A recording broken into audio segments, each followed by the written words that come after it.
Hey everyone, welcome back to another episode of Chemistry during this coronavirus craziness. I don't know what to call it. It's fun. I'm doing this in the room and it's quiet and I miss you guys. It's kind of weird teaching like this, but we're gonna get through it. Here we go. One more video for this week. This has to do with using stoichiometry, the whole process of figuring out how much of this stuff over here do I need to make the stuff over here. And in this case, we're doing it in the context of solutions. Again, this stuff, how much stuff is in the water, because there's a lot of times stuff dissolved in water. That's the chemistry of water is really critical to our entire world. When you really think about it, I mean, if water didn't hold everything, then there'd really be no life. It's kind of the biggest deal compound on our planet, water. Let's talk about this though. Solution, stoichiometry, and precipitation. So just going forward with some more examples here. We're looking at this reaction here. Hydrochloric acid is reacting with zinc metal. So hydrochloric acid, most common acid I think we use in the class, reacting with physical zinc solid metal, makes zinc chloride, which is a salt, and then hydrogen gas, H2. Here's the question. What mass of H2 gas is produced if 25 milliliters of a 4 molar solution of HCl is reacted with excess zinc metal? So we are doing a problem here where they say, okay, we got plenty of zinc metal, don't worry about limiting reactants, but I want to know if I had 25 mils, that's not this much, but more like about half of this, little tiny beaker like this. If I have 25 mils of hydrochloric acid and a bunch of zinc, how much hydrogen gas can I make from that? So here we go. The big thing here is, well, how many moles of HCl do I have? We have plenty of zinc. We're never going to run out of it. So we want to know how many moles of HCl, and that's what's really important here. We have to figure out how many moles there are. Remember, moles are kind of an overall way of organizing numbers to say how many molecules there are.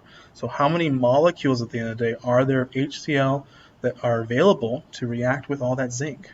So I am going to figure out from my molarity equation, which I remember was this, molar, the molarity of a solution is equal to the number of moles of that compound divided by the volume in liters. So for us, we've got a 4 molar hydrochloric acid solution, and we don't know how many moles we have in the 25 milliliters of water, or 25 milliliters of the solution. So X moles divided by 25 mils, and 25 mils in liters is 0.025. I'm going to divide 25 by 1,000. So I'm going to go ahead and do that math. So 0.025 multiplied on both sides. So X is going to be equal to, so it's going to be 4 times 0.025. Sorry, I can't see that very well, but 0.1. So I have 0.1 moles of HCl. That's how many moles of hydrochloric acid molecules are in the 25 milliliters of the 4 molar solution.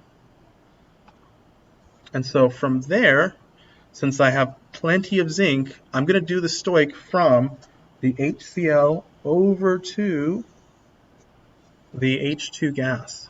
That's what I'm going to do. So 0.1 moles of HCl, and do the stoich. I'm given moles, so I am not converting to grams. That's a big deal thing. A lot of folks do that for whatever weird reason. You're given moles, that's less work to do, so just go immediately to the molar ratio. And the ratio between hydrochloric acid and hydrogen gas is 2 to 1. So 2 moles of HCl consumed gives us 1 mole of H2 gas. And then the question asks me specifically for the mass. So I'm going to convert moles to mass, because if I stopped here, I'd have an answer in moles of hydrogen, but I want grams. So 1 mole of H2 has a mass. Hydrogen is exactly 1.008 grams per mole, so two of them would be 2.016 grams per mole. Okay, so 0.1 times 1 over 2, or a half. So 0.1 times a half, that's 0.05, and then times 2, 0.016. We'll do that exactly. So 0.05 times 2.016. There we go. Oh, it's really, really messed up, but that's okay. Our answer is 0.1008. So 0.1008 grams of H2. Okay? The Stoich here is no different than what I've always done. The big difference really is this, that you have a solution. And so because you have a solution, you have to figure out how many moles are in that solution. You have a concentration, you have a volume, you can figure out how many moles are there ready to react with the other substance. Let's go ahead and do one more example of this, and this has to do with precipitation.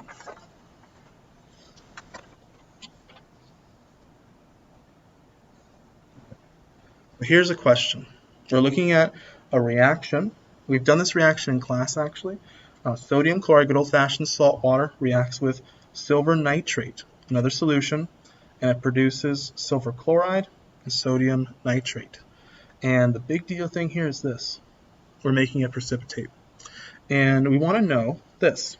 If we've got a 0.5 molar sodium chloride solution with a volume of 100 milliliters, and it's mixed with 50 milliliters of a 0.1 molar silver nitrate solution, we want to figure out the mass of the silver chloride produced. And the thing here that you have to remember is, well, with all that information, gotta nail it, or gotta not nail it, but you gotta. That was a funny thing to say, wasn't it? How many moles of each reactant do I have? So we want to figure out how many moles are there. That's the most important thing to figure out, how many moles. Because if I know how many moles there are, then I can figure out how much product is produced. And also notice that we've got, I got 0.5 molar, 100 milliliters, 50 milliliters, 0.1 molar. This is not the exact. We don't have the exact same amount of each substance. So one of these substances is going to run out first, and we can figure that out by figuring out how many moles we have, and then doing a limiting reactants kind of problem, and then we can figure out how much AgCl is produced. Let's go ahead and do that. So we want to figure out how many moles of NaCl do I have. That's our first thing. Okay, how many moles do I have? Well, I've got a 0.5 molar solution, and I've got 100 milliliters, so I've got some number of X of moles of that divided by 0.1 liters. 100 milliliters is 100, or 100 milliliters is 0.1 liters. So X, we're going to do 0.1 times 5. I'll do that on my calculator just to be clear. So 0.5 times 0.1, and that's 0.05. 0.05.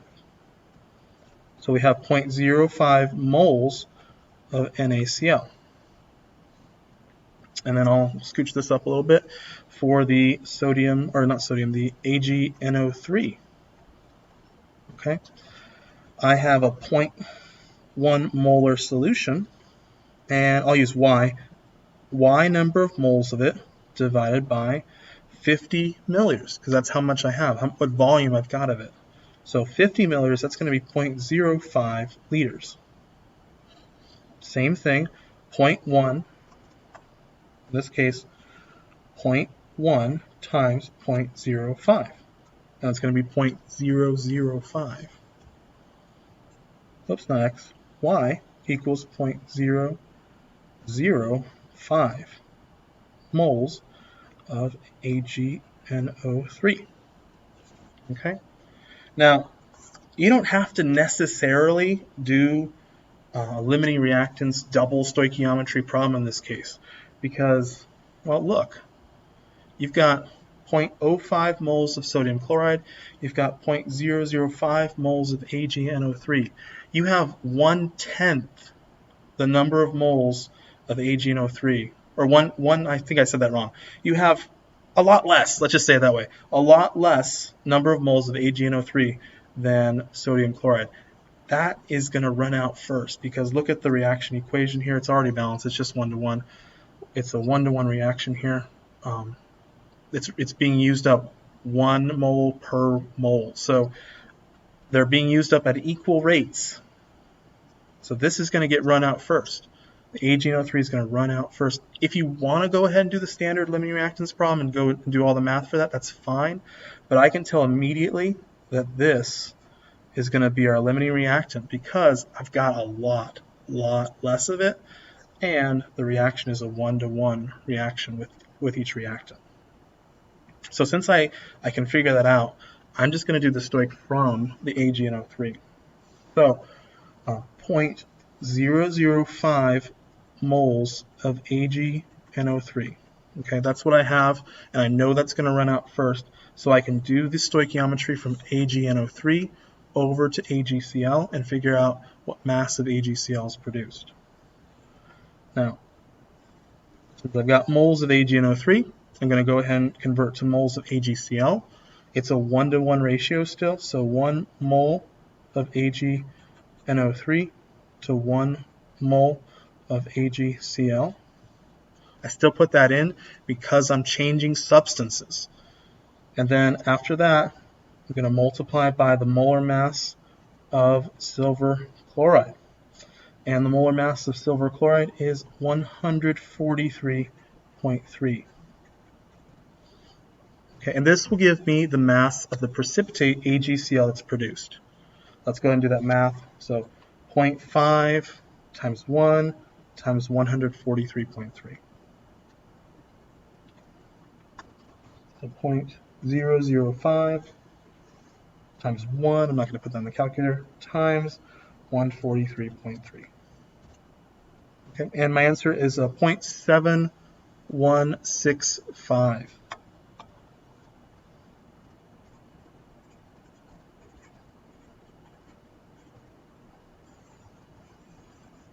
Okay, 0.7165. And I just want to real quickly here just show you, what's going on with making a precipitate. I know that we have done that before, but if you look at the video there, they are adding in some solution to this solution down here. They're making lead iodide, so they're making PbI2. I think we made this actually a few weeks ago. Is that yellow stuff produced in that back lab area, and they're adding lead. They're making they're probably adding lead nitrate. I'm not sure what they're adding exactly, but the lead is immediately reacting with whatever's down here to make lead iodide, and this yellow stuff is the precipitate that is forming. So in a question like this, you're asked, okay, how much of this stuff up here do I need to make a certain mass of the precipitate down here in the solution? And that's exactly what's happening with precipitation chemistry. We are asking how much of both reactants are needed to make a certain mass of the stuff over here, or the reverse kind of question, how much of each of these can make the substance on the right side, etc. Okay, now with that, got some practice problems here, going backwards. This is the solution stoichiometry questions. These are again due on Friday.